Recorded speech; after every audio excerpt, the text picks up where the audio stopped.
这家搞血的我呀，吃烂我的。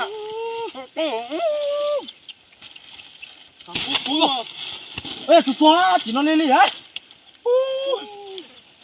đồ thì không tin nói chỉ nói我找人nói luôn. 走。cha của gì cả sườn đấy cha của. Mẹ tôi nó cũng ta được rồi. Có thì nó có chỉ đưa tông gần ra to nhỏ nó. Cho cái nhất à. Ai có cái nhà. Ai ơi mà.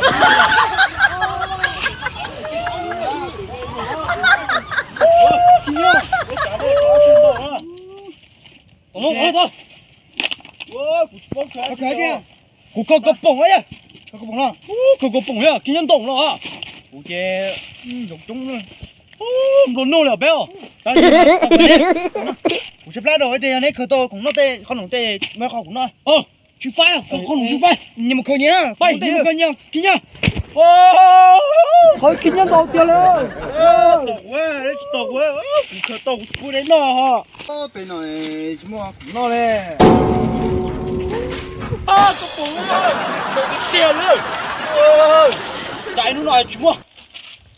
Như này chú mua con lủng lên thôi. Có bổng mà ăn đâu chứ tiêu lên thôi. Nó nô lên chúng nó. Phai rồi. Ôi. Để ra xếp lá lượng. Phải xếp vào tông khập lá chú rồi.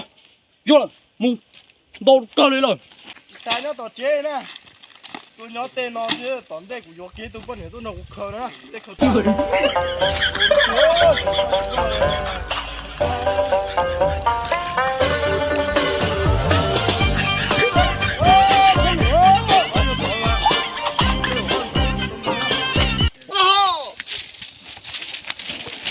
Ôi, ôi, nó đồng sơn. Cho cái thằng trở lại. Ta của tên chồng nó thì Cho xếp lá rồi. Mười ba phút à. Ôi, ba phút. Một Ôi, cũng phải à. Bà ơi, ôi, ra con đồng này mua cũng tệ hơn. Ôi, ôi, ôi. Ê, lại chuyện nó con đồng nó chứ. Đi chỉ cá đâu mà. Đi kêu tiếp rồi mua cái chỉ cá đâu mà chị. Tốn lòng ta lưới à. Nè bây giờ tôi chỉ cá nào cũng chú chấp lớn. Nơi ra. Cũng tôi có rồi. Chào con nó cá thịt Ngon nè, cái này đấy phải cuốn nữa. Làm nó. người đẹp à. Con đang chỉ một thời này. Nó có chỉ to. Ngon đấy, ngon ảo. Ngon quá. Lần rồi đây cho đá tuổi chỉ là Bây giờ đây cái bổng nữa. Cái mà mua họ phải xếp cái này nhiều.